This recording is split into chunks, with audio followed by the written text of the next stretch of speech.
10th class आपकी वही कहानी ममता पाठ आपको बता रहे हैं। जयशंकर प्रसाद द्वारा रचित ममता कहानी। इसके पहले बच्चों मैंने कल एक वीडियो भेजी थी, उसमें बताया था कि ममता के पिता उसकी विपत्ति काल में, जो कि रोहतास दुर्ग के मंत्री हैं, उसके विपत्ति के समय के लिए कुछ धन लेकर के उसके पास आते हैं, लेकिन ममता उसको अस्वीकार कर देती है। अचानक से एक दिन शेरशाह रोहतास के दुर्ग पर आक्रमण करता है, उस पर अपना अधिकार कर लेता है। ममता वहाँ से भागकर चली जाती है। शेरशाह के सैनिक बहुत ढूंढते हैं, लेकिन ममता उनको वहाँ पर नहीं मिलती है। अब वो काशी में उत्तर में धर्मचक्र विहार में है। वो विहार जो मौर्य और गुप्त सम्राटों की कीर्ति का केवल खंडहर मात्र रह गया है। मतलब मौर्य और गुप्त सम्राट का जो साम्राज्य था वो खत्म हो गया है, लेकिन अब भी वहाँ के जो खंडहर है उनकी यशगाथा को गा रहे हैं। भग्न चूड़ा, उस धर्मचक्र विहार का भग्न चूड़ा होता है ऊपर का भाग, टूटा हुआ ऊपर का भाग। तृण गुल्मों में, यानी चूड़ा शिखर, तृण गुल्मों में ढके हुए प्राचीर, करें घास के तिनकों के गुच्छों में, तृण गुल्मों घास के जो गुच्छे थे उन गुच्छों में जो ढके वहाँ थे प्राचीर वहाँ के थे। और ईंटों के ढेर में बिखरी हुई भारतीय शिल्प की विभूतियाँ। अब ग्रीष्म की चंद्रिका में अपने को शीतल कर रही थी, यानी कि गर्मी की चांदनी की रात थी और धर्मचक्र विहार का खंडहर था, उसका शिखर टूटा हुआ था। उसकी जो दीवारें थी, वो दीवारें प्राचीर जो दीवारें थी वो घास के गुच्छों से ढकी हुई थी। तो वो जो खंडहर था वो भारतीय शिल्प की विभूति का उदाहरण प्रस्तुत कर रहा था, बता रहा था कि हाँ, कभी यहाँ पर गुप्त और मौर्य सम्राटों की कीर्ति कभी यहाँ पर थी। अब वहाँ पर जहाँ पंचवर्षीय भिक्षु गौतम का उपदेश ग्रहण करने के लिए पहले मिले थे, ये वही जगह थी।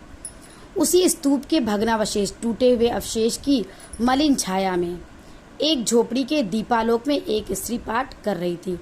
अनन्याश्चित यंत्यो माँ ये जना पर्युपासते, यानी कि एक स्त्री थी, वहाँ पर एक झोपड़ी बनी हुई थी, वो खंडहर, धर्मचक्र विहार का खंडहर।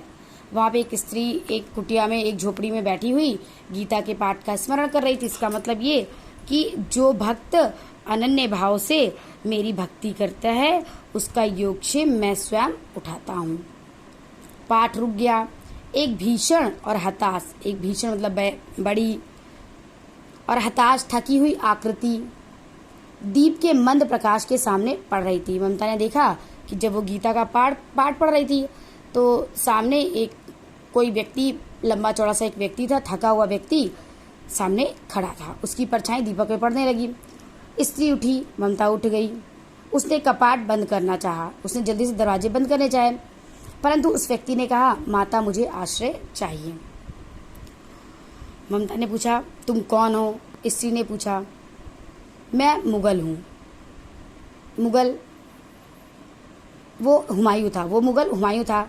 उसने ये बताया कि चौसा के युद्ध में शेरशाह से विपन्न हारकर मैं यहाँ आया हूँ, मैं रक्षा चाहता हूँ। इस रात में अब आगे चलने में मैं असमर्थ हूँ। अब कहते हैं कि अब मैं आगे चलने में असमर्थ हूँ, मुझे थोड़ी मदद चाहिए। ममता ने शेरशाह का नाम सुना तो कही, क्या शेरशाह से? स्त्री ने अपने ओठ काटे, मतलब उसको बहुत गुस्सा आई, क्योंकि शेरशाह के सैनिकों द्वारा ही उसके पिता की मृत्यु हुई थी।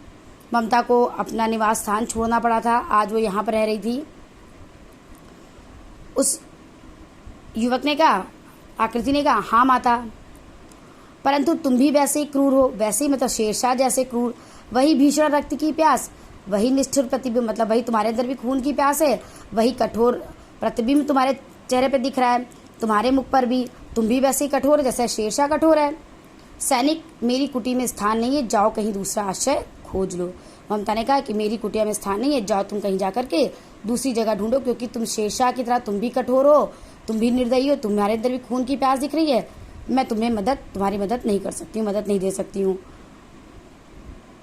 उस आकृति ने कहा, वो हुमायूं था, उसने कहा, माँ गला सूख रहा है, साथी छूट गए हैं, अश्व गिर पड़ा है, मतलब मेरी स्थिति बहुत दयनीय होगी, इतना थका हुआ हूँ, इतना कि वो कुछ कह नहीं पाता, कहते कहते ही धम से बैठ जाता है और उसके सामने ब्रह्मांड घूमने लगता है, मतलब उसको चक्कर आने लगता है।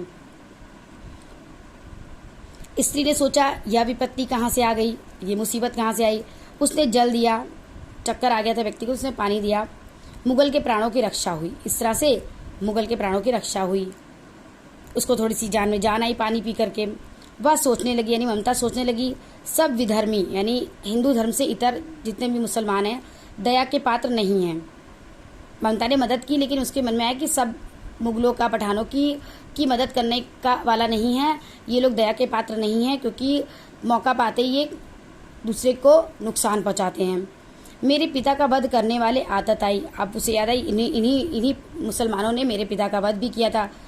ये सोचकर उसका मन घृणा से भर गया। स्वस्थ होकर मुगल ने कहा, यानी उस युवक ने, जो भी आकृति वहां पर आई थी, हुमायूं आया था, तो हुमायूं ने जब पानी पिया तो स्वस्थ हो गया और उसने कहा, माता तो फिर मैं चला जाऊं। ममता फिर सोचने लगी, मैं ब्राह्मणी हूँ, कि मैं तो ब्राह्मण हूँ, हमें ये सिखाया गया हमारे धर्म में कि अतिथि देवो भव होता है, तो ये तो अतिथि के रूप में मेरे घर में आया, मैं इसको कैसे जाने दूं। परंतु यहाँ नहीं। फिर उसके मन में आया, यानी उसके मन में मानसिक द्वंद्व चल रहा था। एक तो हिंदू धर्म ये सिखाता है कि हम अपने अतिथि का सेवा करें, अतिथि की सेवा करें। दूसरा ये चल रहा था कि सभी विधर्मी दया के पात्र नहीं होते हैं।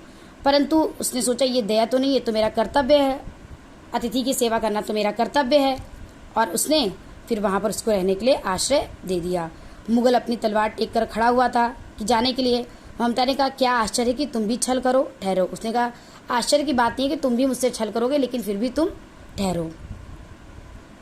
मुगल ने कहा, छल नहीं, तब नहीं स्त्री, जाता हूँ। उसने कहा, मैं छल नहीं करूँगा, अगर मेरे ऊपर तुम्हें विश्वास नहीं है तो मैं जा रहा हूँ। मैं तैमूर का वंशधर हूँ और मैं स्त्री से छल करूँगा?